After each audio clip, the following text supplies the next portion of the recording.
This episode is brought to you by Amazon Prime. There's nothing sweeter than baking cookies during the holidays. With Prime, I get all my ingredients delivered right to my door, fast and free, no last-minute store trips needed. And of course, I blast my favorite holiday playlist on Amazon Music. It's the ultimate soundtrack for creating unforgettable memories. From streaming to shopping, it's on Prime. Visit Amazon.com/Prime to get more out of whatever you're into.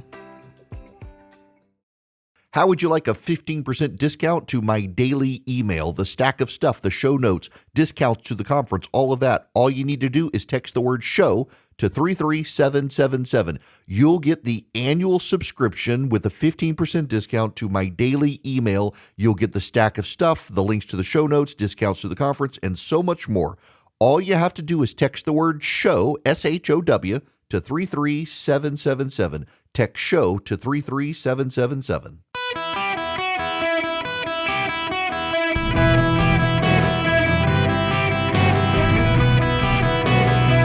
Welcome to the Eric Erickson Show podcast, Hour 1. Welcome, it's Eric Erickson here across the nation. We've got to begin with breaking news, I'm afraid.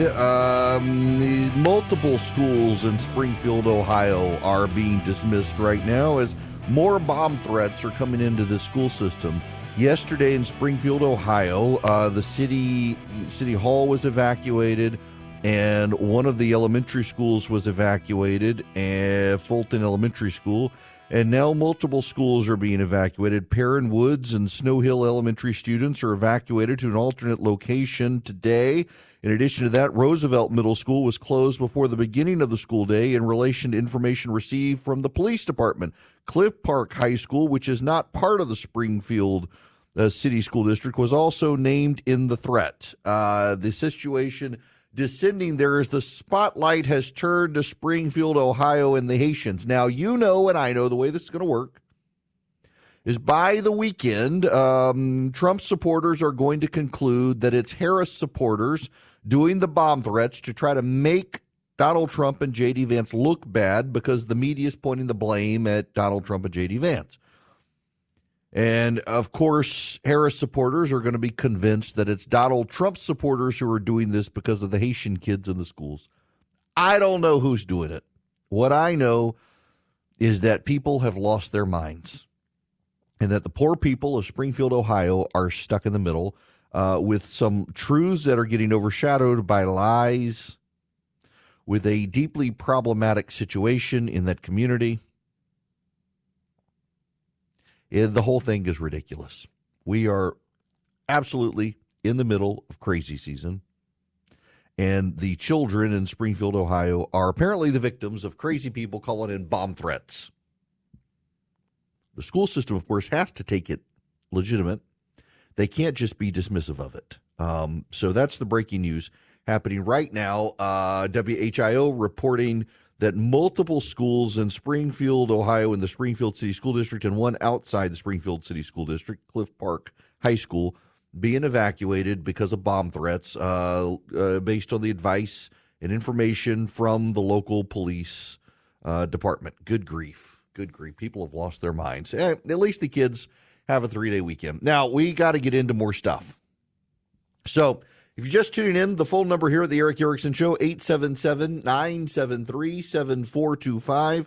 As always, you can text Eric, E-R-I-C-K, to 33777. Get the live stream, the show notes, the podcast, all of that great stuff. We got the breaking news in Springfield, Ohio. The schools, Perrin Woods and Snow Hill Elementary being closed. Roosevelt Middle School being closed. Cliff Park High School being closed due to bomb threats. The left will blame the right will blame the left, and some prankster somewhere will probably get away with it. Hopefully they won't. They'll be found. They'll go to jail. I don't want to talk about that to begin the show, though. Happy to take your phone calls this Open Line Friday, but I got to start with something else that's been on my mind.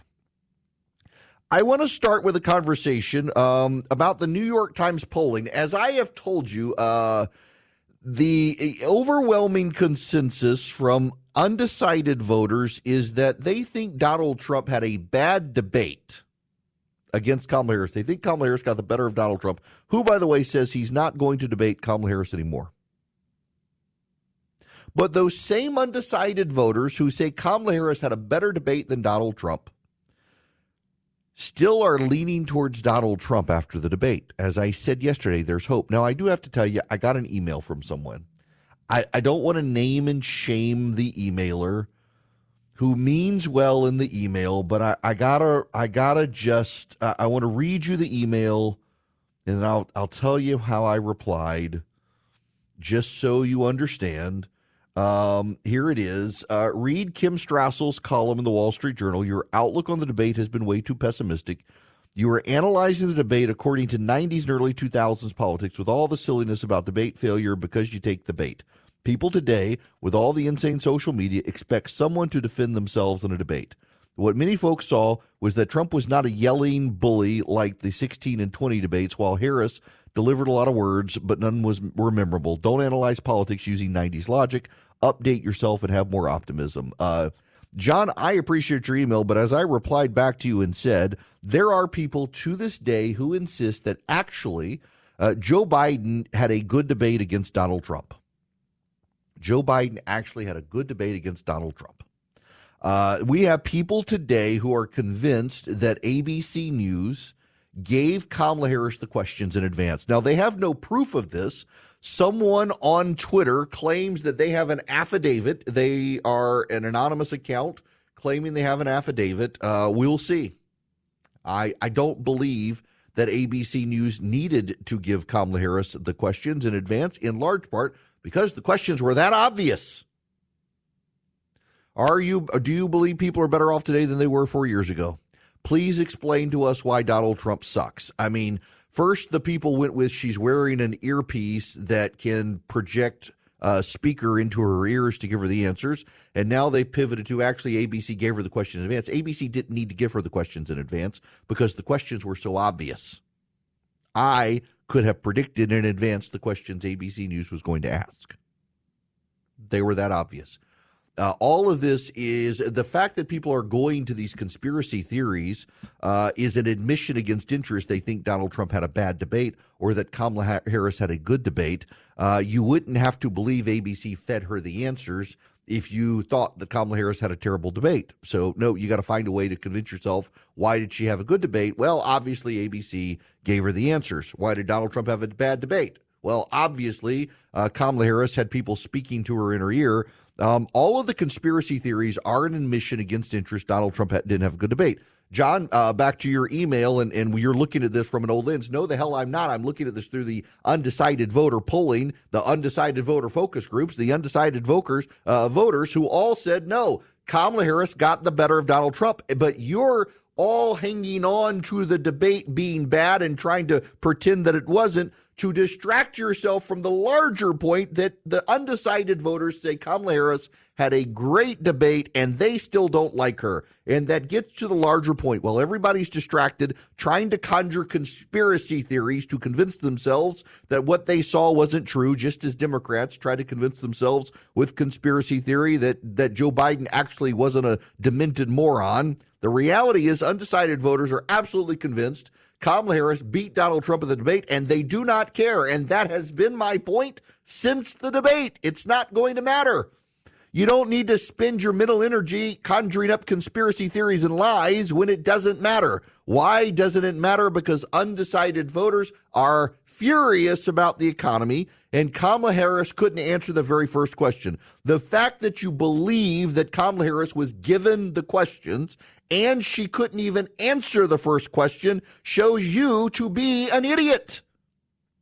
If you actually believe she was given the questions in advance.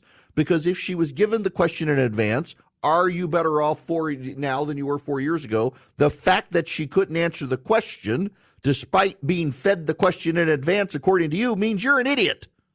And yes, I do want to be very clear here. If you believe Kamala Harris was given such obvious questions in advance, and the fact that you believe she didn't do good, means you actually are the idiot.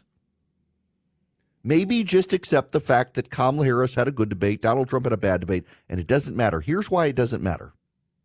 It doesn't matter because undecided voters still are furious with the Biden administration. And as I've been telling you for a while now, and in particular since the debate, this is an election about angry people, and angry people do not preserve the status quo.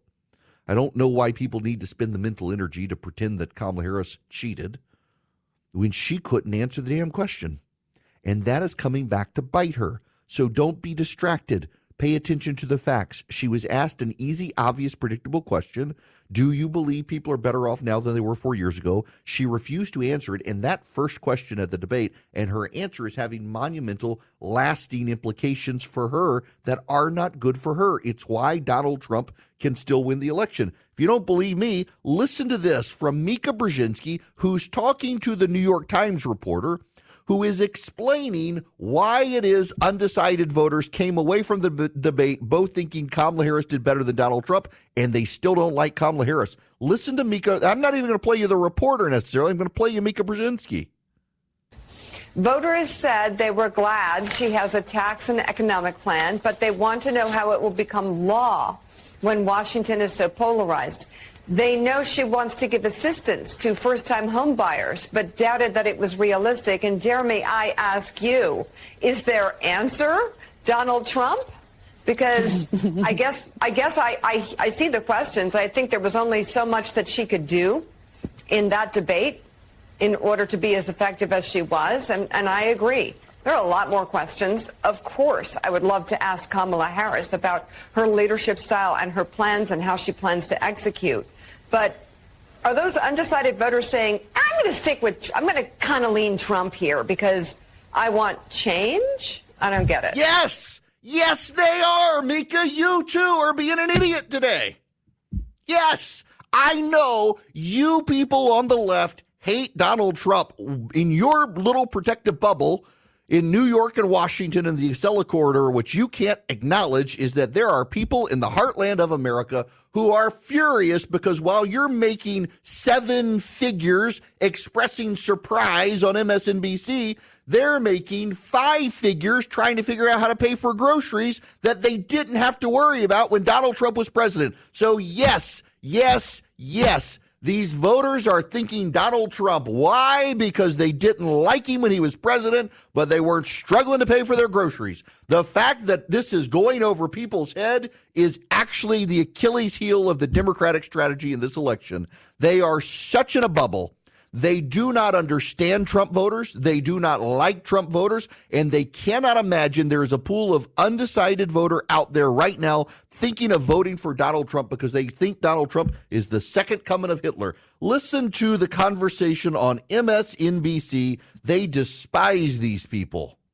He's a narcissist, right? And so his whole thing is to have a complete lack of compassion and empathy for everybody else. It's all about him. That's why he lies about 9/11. It's all about him, me. He's probably the least compassionate president we've had in 200 years since Andrew Jackson. And it works for him because his supporters are just as ungenerous and have just as little compassion and empathy for others. You got that? His supporters have just as little compassion and just as little empathy. They are awful people. Why would you want to vote for him? You want to vote for him because groceries weren't as expensive when he was president. Trump supporters, I want you to listen to me right now. You don't like me and you're mad at me. Listen to me right now. You don't have to spend your time building a mountain of lies and conspiracies about Kamala Harris being fed the answers or the questions. You don't have to spend your time worried about did she have an earpiece in and they were feeding her the answers. Her answers were platitudes and the questions were obvious. All you have to understand is that the debate doesn't matter because Kamala Harris was asked the very first question when all 67 million people who watched, they tuned out over time. 67 million people started watching that debate.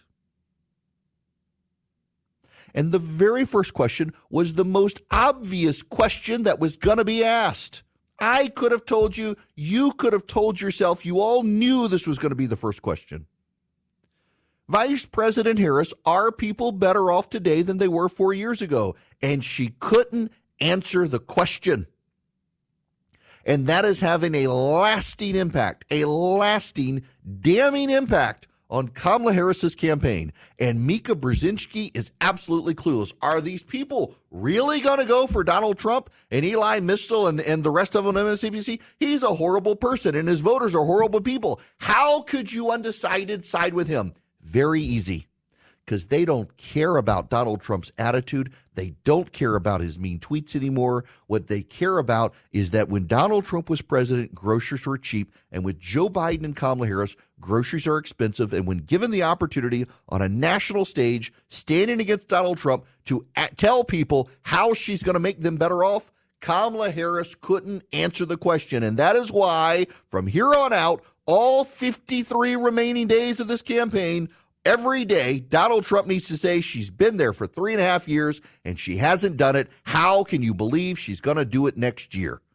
And you know what? If he does that, he's going to win. And no Democrat will see it coming, because no Democrat outside their bubble can understand how it is that people don't like Kamala Harris. They love her inside their bubble, but you know what? They make 7 figures, so it doesn't really matter for them. What matters is in Pennsylvania and Michigan and Wisconsin and Georgia and North Carolina and Arizona and Nevada, people are struggling to buy groceries to feed their families. And they don't care that Kamala Harris seems nicer than Donald Trump. Her policies suck, and people are pissed. Hey, it's Emma Chamberlain. I designed these new glasses for Warby Parker, and I basically can't take them off. Like, I'm showering in them and sleeping in them. They're just that good. Go see them all at warbyparker.com. And you know what? Have a good day too. Okay? All right? Bye. AI might be the most important new computer technology ever. It's storming every industry. Everybody's talking about it. Billions of dollars invested, so buckle up. The problem is AI needs a lot of speed and processing power. So how do you compete without costs spiraling out of control? It's time to upgrade to the next generation of the cloud. Oracle Cloud Infrastructure, or OCI. OCI is a single platform for your infrastructure, database, application development, and AI needs. OCI has 4 to 8 times the bandwidth of other clouds, offers one consistent price instead of variable regional pricing, and of course, nobody does data better than Oracle.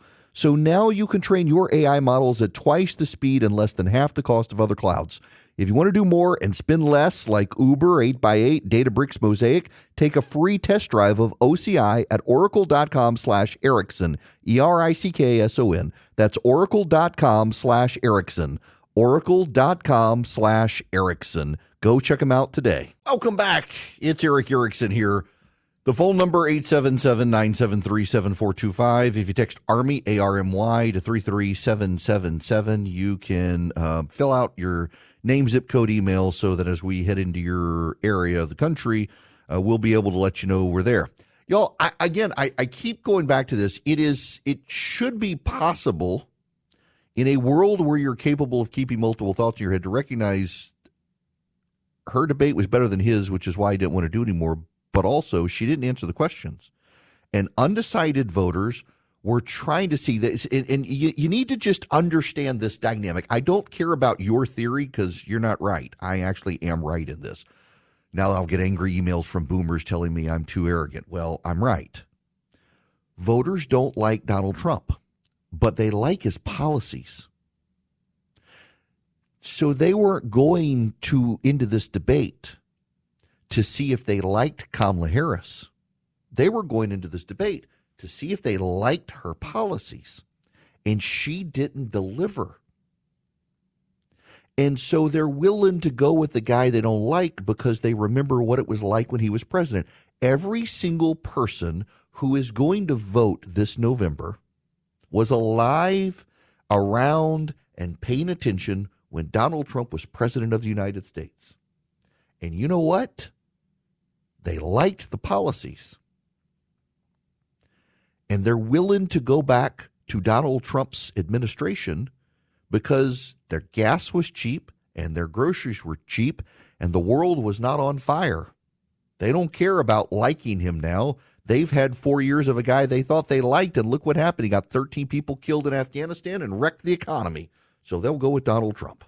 Now, I want you to go with Eden Pure and their Eden Pure Thunderstorm to clean the air in your house. All you have to do is go to EdenPureDeals.com, EdenPureDeals.com. Put in the discount code ERIC3, ERICK3. You'll get 3 Eden Pure Thunderstorms. You'll save $200. You'll get them for less than $200. EdenPureDeals.com. So they're an air purifier. They get rid of the dust. They get rid of the pollen. They get rid of the stuff floating in the air. They use electrostatic plates, so you don't have to have the filter subscription. But importantly, they wipe out odors, and they really work. I travel with one. I had to use one last night. I was staying at a very nice hotel last night. But the people next to me were smoking in their hotel room. not tobacco. It stunk. The Eden Pure Thunderstorm took care of me. I was able to use it. This morning, I found, stuff on the carpet in the, we'll get into that later, pet peeve. Nonetheless, the Eden Pure Thunderstorm took care of me. I plugged it up into the wall and it wiped out the odors. It can do it for you as well. EdenPureDeals.com. The discount code is ERIC3, ERICK3 at EdenPureDeals.com. Clean the air today. Greetings, conversationalists. Welcome back. It's Eric Erickson here across the nation. The phone number is 877-973-7425. If you want to be on the program this Open Line Friday, happy to have you. As always, text ERIC, ERICK, to 33777. You get the live stream, the podcast, the show notes, all that stuff.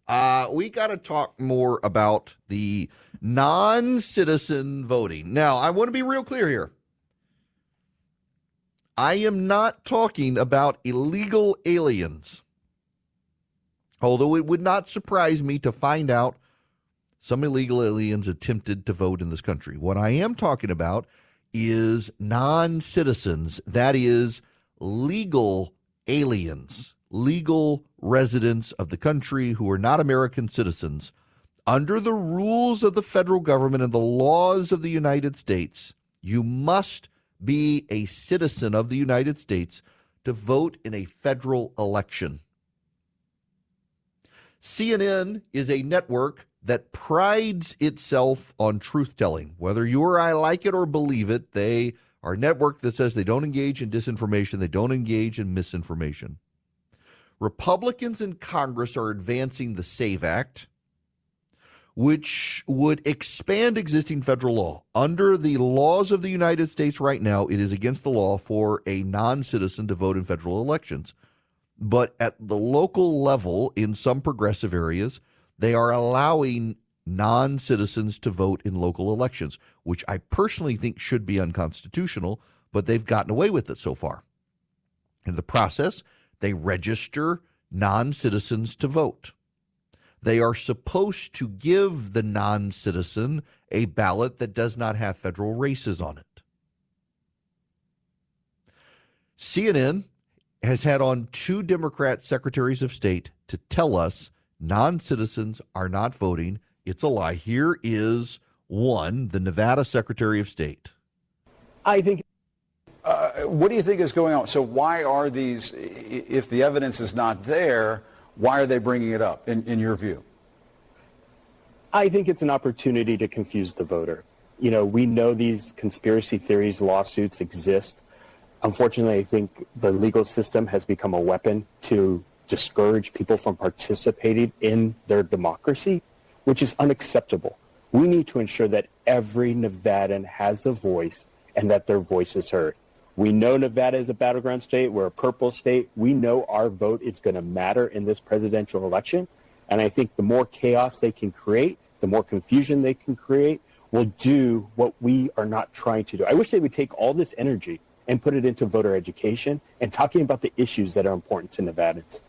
That's the Nevada Secretary of State. This is the Michigan Secretary of State. Also, I think with Jim Acosta on CNN. Only U.S. citizens can vote in our elections. That's the law of the land. And in every state, we work to make sure that law is realized. We prosecute anyone we find breaking the law, not just in that, but in other ways. And we also track the data. You can't register to vote in Michigan or get a driver's license without showing some documentation, which reveals whether you're a citizen or not and protects us against unwittingly registering people who aren't citizens. So our processes are secure, and you'll find that across the country. The real impact of these allegations is to harm people's confidence in our election system and make them distrust the process. And that's the point I tried to make to Congress yesterday. So Jim Acosta on CNN had on 2 Democrat secretaries of state from Michigan and Nevada to claim that non-citizens cannot vote in federal elections in this country, and that's a lie. That's the law, but it's a lie. There have actually been multiple documented cases in this country, including in the swing state of North Carolina, where non-citizens have actually voted in federal elections. That's the truth. You may not like that truth. You may want to dismiss it and say, well, Erickson, it was only a few. They didn't affect the outcome of the election. But you can't say it doesn't happen, which is what they're trying to do. CNN should correct this record. They should. because it is an absolute ascertainable fact that non-citizens have voted in federal elections in multiple states in this country, and non-citizens were able to get on voter registration rolls in several states in this country.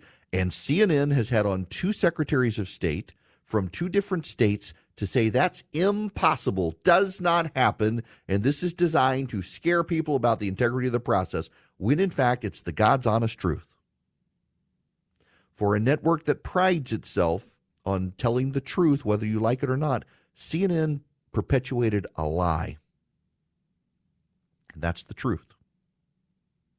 The truth of the matter is, as Joe Biden and Kamala Harris have opened the border and flooded even more illegal aliens into this country, and in some cases, like in Springfield, Ohio, given them legal residency in this country, you're going to see more register to vote, and you're going to see more people who aren't supposed to vote in federal elections be able to vote in federal elections. That's the whole point of the SAVE Act. It is currently against the law in this country for non-citizens to vote, but it's not enforced under federal law.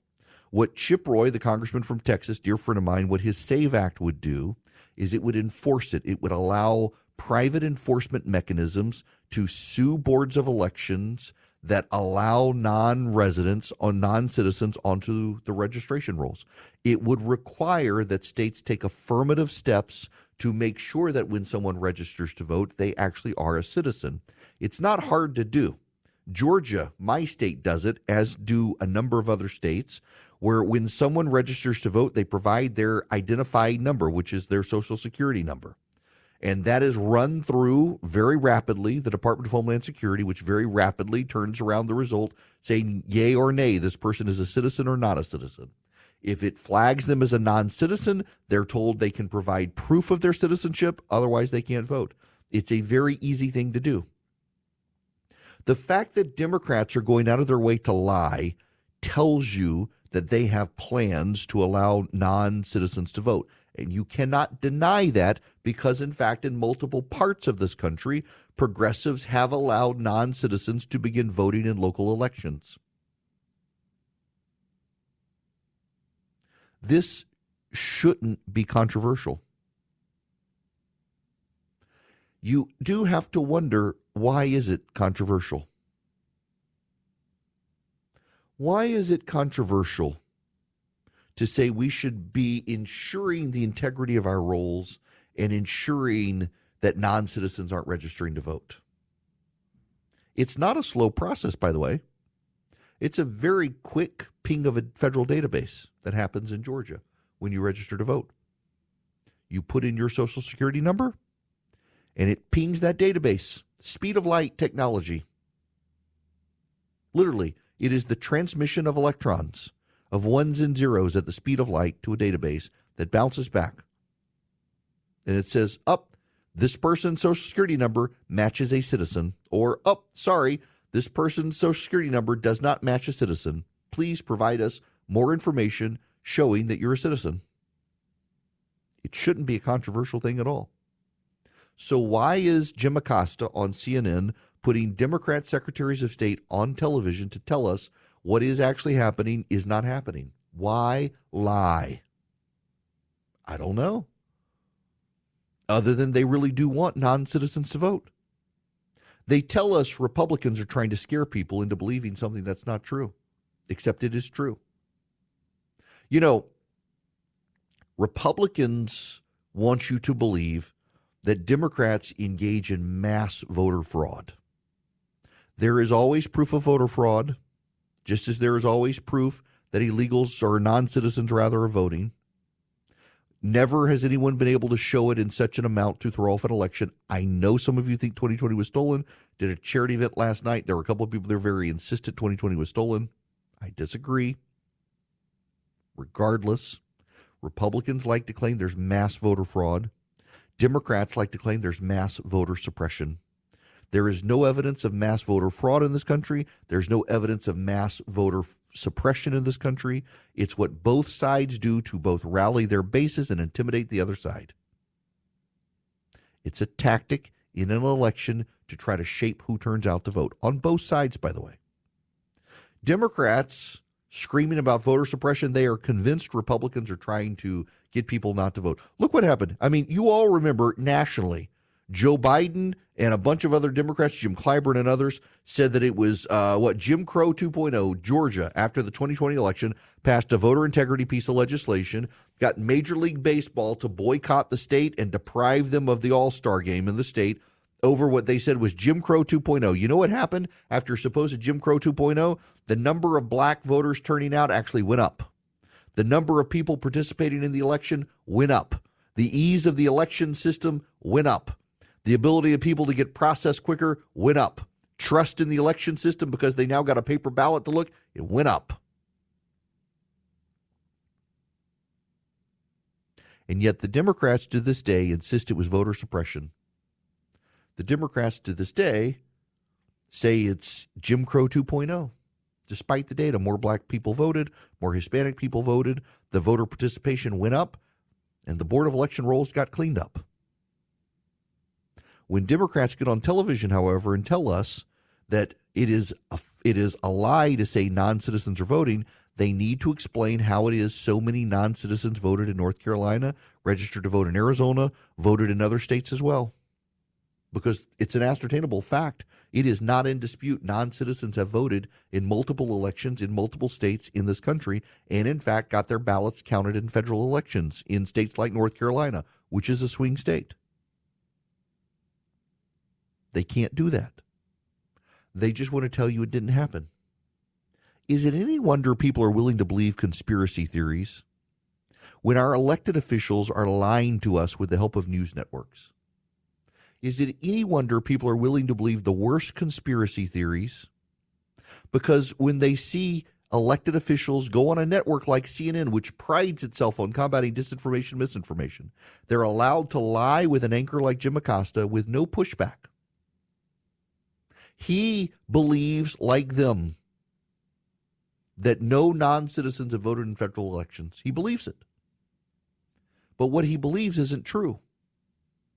The people at that network, I'm sure, believe it. It's like the fact-checking, Lindsey Douglas and David Muir at the ABC debate. They corrected Donald Trump multiple times, and all of their corrections were false. All of their corrections were false. But they and the left believe these things. And because they and the left believe these things, we are told to believe these things, and they're simply not true. And that festers conspiracy theories. It makes people not believe the truth. It makes them conjure conspiracy theories like someone says there's an affidavit of a whistleblower that on ABC News they fed Kamala Harris the questions. Yes, someone claims there's a whistleblower who signed an affidavit. What no one has produced is the affidavit or the whistleblower. They're just saying it. Until such time, you shouldn't believe it's true. And also, the questions were blindingly obvious, and her answers were terrible. So how did she give such bad answers if she was given such obvious questions? But people want to believe the conspiracy theory. And who really can blame them when you got Jim Acosta having secretaries of state on television to lie about the fact that non-citizens can't vote, when in fact in multiple states it's true they have voted? You can't really blame them at that point. Now, I can't blame you for being frustrated with your existing bank because I was frustrated with mine. I had a very prominent online bank that I used, and it got real frustrating because I had cash and there was no way to deposit it. I couldn't even mail it to a processing center somewhere. You just couldn't do it. And I was like, I got to find a better solution. I found Old Glory Bank, oldglorybank.com, where I could take cash. For example, I had a great time in Vegas and won a lot of money at the craps table.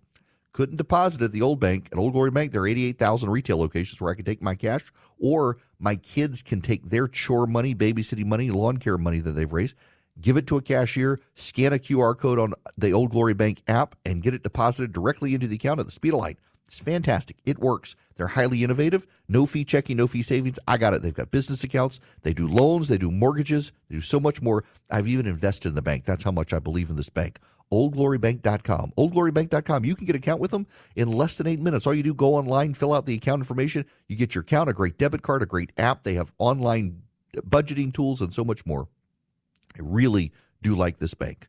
It really is my bank. It's Old Glory Bank. It can be your bank. oldglorybank.com. Member FDIC, equal housing lender. Terms and conditions apply.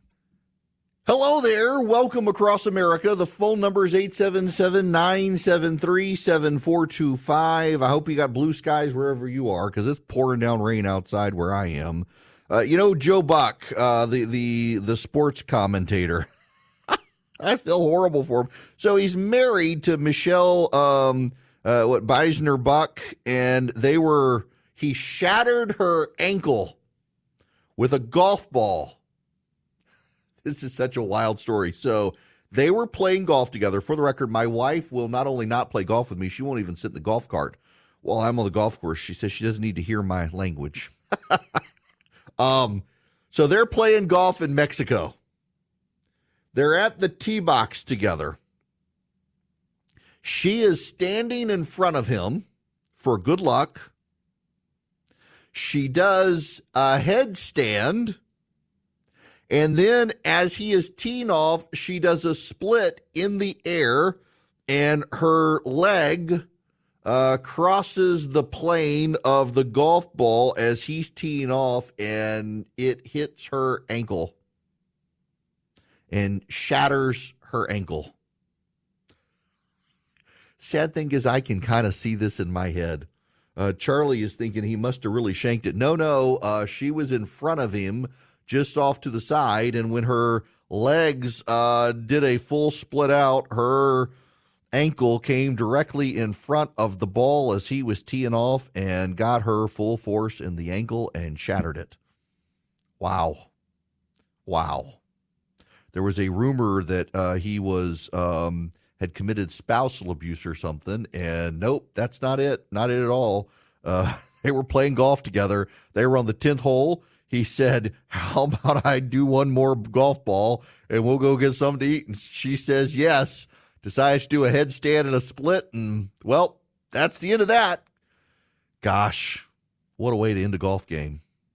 Although, I do have to say, having been hit in the head with the golf club by my son, at least she remembers everything, because I, to this day, do not remember about a week plus of my life from getting hit in the head with a golf club. Now, I did not get hit in the head with a backswing. I got hit in the head with the full forward force of a 7-iron from my son. And on the side of my head, I still have the divot with the scar.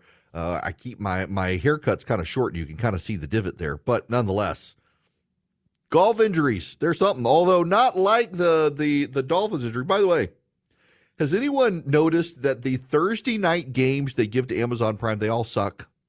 Like even last year, the commentators, who was it? It was Herb Street and what's his name? Was it Al Davis on?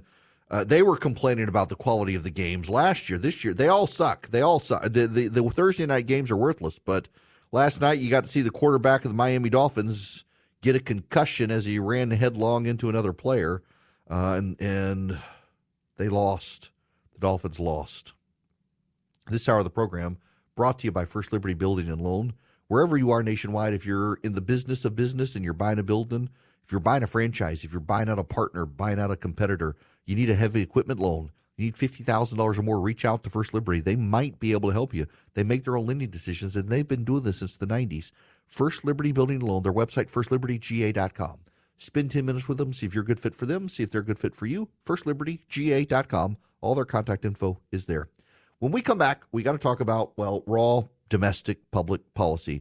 We got to talk about the boring business of the national debt. However, there's actually big news. For the first time, our payment on debt service has crossed $1 trillion. $1 trillion. That's a very big deal.